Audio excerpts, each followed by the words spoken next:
Maka orang-orang yang menyebabkan suara itu timbul berkata, istajalna ila salat. Kami terburu-buru untuk salat. Maka kata Nabi, "Fala taf'alu. Idza ataitum shalah fa'alaikum bis-sakinah." Jangan kalian lakukan. Kalau kalian hendak mendatangi salat, maka datangilah salat itu dengan sakinah, dengan ketenangan. Tenang saja sudah. Walaupun mungkin Tuhan sudah terdengar, walaupun mungkin kita tahu kalau kita ini terlambat, jalan saja dengan tenang. Tidak usah berlari atau tergesa-gesa dalam berjalan. Ya. Fama adraktum fasallu wa ma fatakum fatimmu.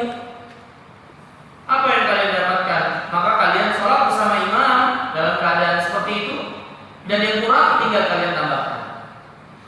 Dan riwayat yang lain dari Abu Hurairah radhiyallahu taala anhu, dari Nabi yang mulia sallallahu alaihi, Nabi bersabda, "Idza sami'tumul iqamah famshu ila shalah wa 'alaikum bis-sakinah wal wiqar." Kata Nabi SAW, kalau kalian sudah mendengar qomat, maka berjalanlah menuju tempat salat, dan hendaklah kalian senantiasa berjalan dengan tenang, dengan sakinah wal wiqar, dengan tenang dan tidak cepat-cepat. Wala tusri'u, jangan kalian cepat-cepat. Fama adraktum fasallu wa ma fatakum fatimmu. Apa yang kalian dapatkan, maka salatlah, dan apa yang kalian luput darinya, maka sempurnakan. Ya, sempurnakan. Ya. Ini di antara adab, ya, di antara adab menuju tempat salat. Ini berjalan dengan tenang dan tidak berlari, tidak terburu-buru. Yang ini akhirnya akan membuat kita salat dalam keadaan terengah-engah dan hilang kekhusyuan itu dari kita sekalian. Ya.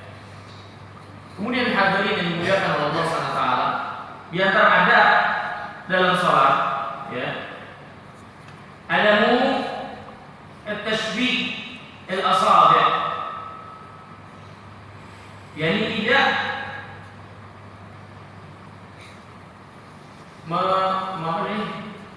menyatukan tangan seperti ini. Ya, kalau kita sholat, jangan menyatukan tangan seperti ini. Ya, berdasarkan hadis dari Ka'ab bin Ujrah, di antaranya Rasulullah SAW bersabda, "Idza tawadda'a ahadukum fa'ahsin wudu'ahu, thumma kharaja 'aminan ila masjid, fala yushbikanna baina asabi'ahu fa innahu fi salatin." Kalau salah seorang di antara kalian berwudu, maka perbaguslah wudunya. Kemudian dia menyengaja keluar menuju masjid, maka janganlah dia menggabungkan tangannya seperti ini. Karena sesungguhnya selesai wudu, dia itu terhitung dalam keadaan salat. Terhitung dalam keadaan salat.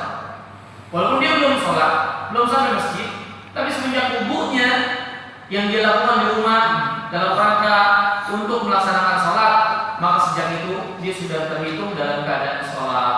Maka janganlah dia menyatukan tangannya seperti ini. Ya. Dari Abu Hurairah radhiyallahu taala anhu, Rasulullah SAW bersabda, "Idza tawadda'a ahadukum fi baitihi, thumma ata masjid, kana fi salatin hatta yarji, fala yaf'al hakadha, wa shabbaka baina asabi'ahu." Kata Nabi yang mulia alaihi wasallam, kalau salah seorang di antara kalian berwudu dari rumah, kemudian mendatangi masjid, maka dia itu senantiasa terhitung dalam posisi salat, dalam keadaan salat sampai dia pulang lagi ke rumah. Maka jangan lakukan yang seperti ini. Kemudian Nabi menjalin kedua tangannya seperti ini. Jangan. Karena dia terhitung terus dalam keadaan salat. Ya, maka jangan lakukan seperti ini. Hanya dia terhadap, baik ketika kita pergi ke masjid, ketika kita berada dalam masjid, ketika kita terus sampai akhirnya kita pulang ke rumah. Kalau sudah sampai rumah, bolehlah kita baru melakukan ini. Ya. Karena kita terus terhitung dalam keadaan salat. Dan jika kita mafhumnya dapat kita pahami, kalau kita melakukan ini, maka hitungan itu sudah hilang. Ya, hitungan itu hilang dari kita sekalian. ya.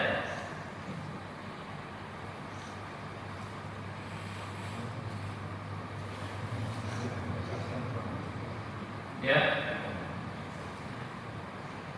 Kemudian hadirin yang dimuliakan oleh Allah SWT, di antara adab menuju masjid yaitu takdimur rijl yumna inda dukhul, mendahulukan kaki kanan ketika masuk ke dalam masjid. Masuk masjid kaki kanan dulu, keluar kaki kiri, keluar rumah kaki kanan, masuk rumah kanan juga, kamar mandi masuk kiri, kaki kiri, keluar kanan. kaki kanan. Lihat hadirin dimuliakan Allah, sampai kaki mana yang sudah didahulukan terdapat adab dan pelajaran dari Nabi yang mulia alaihi salatu wasallam. Ini agama kita, agama yang berisi kesempurnaan, agama yang berisi petunjuk, agama yang berisi hidayah, yang mendatangkan kebaikan dan manfaat yang sangat besar di dunia, terlebih lagi di akhirat nanti. Terlebih lagi di akhirat nanti. Sampai masalah mana kaki yang harus didahulukan aja diajarin. Apalagi yang lain. Apalagi yang lain. Ya. Di antara adab, ya, masuk dalam masjid itu mendahulukan kaki kanan. Dari Anas bin Malik radhiyallahu taala anhu, dia berkata, "Minas sunnah idza dakhalta al-masjid an tabda bi rijlika al-yumna wa idza kharajta an tabda bi rijlika al-yusra." Di antara yang termasuk bagian dari sunnah. Yani sunnah yang dimaksud Anas di sini bukan hukumnya sunat, bukan berdasarkan hukum bahwasanya ini hukumnya sunat, bukan. Ya jelas, ya ini memang hukumnya tidak wajib. Tapi yang dimaksud Anas minas sunnah, termasuk bagian dari sunnah, yakni termasuk di antara cara jalan Rasulullah SAW atau cara Nabi SAW. Ya, ketika Nabi SAW masuk dalam masjid, itu dimulai dengan kaki kanan. Masalah hukum, iya, dia tidak wajib memang. Tapi yang masuk dari Anas minas sunnah, termasuk dari sunnah, ini termasuk cara Nabi SAW masuk dalam masjid yang dicontohkan oleh beliau, itu masuk dengan memulai kaki kanan terlebih dahulu. Kaki kanan terlebih dahulu. Ya, ini hadirin yang dimuliakan Allah SWT. Ya, maka ini diantara lafaz ya yang harus kita pahami. Ya, kalimat sunnah. Kalimat sunnah ini bisa berarti salah satu hukum di antara hukum Islam, bisa juga berarti sunnah itu adalah cara atau jalan Nabi SAW mensikapi mengamalkan agama ini. Ya.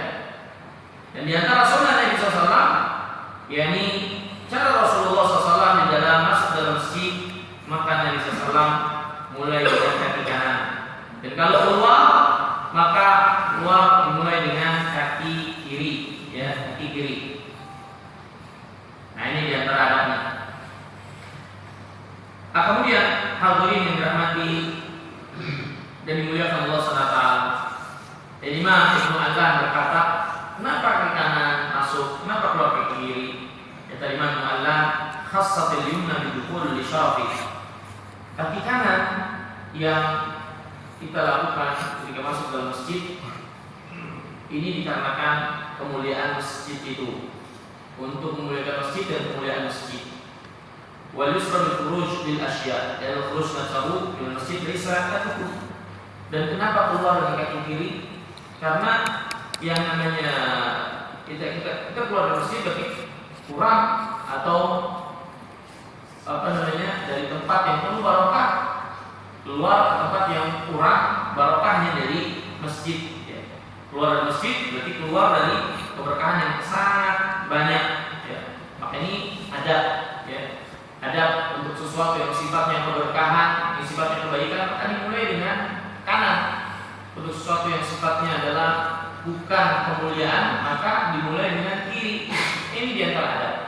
Ya, seperti banyak dari adab-adab Nabi SAW. Pakai baju misalnya, mulai dari kanan dulu pakainya, kemudian baru kiri. Ya kan? Kalau Kalau buka kiri dulu baru kanan.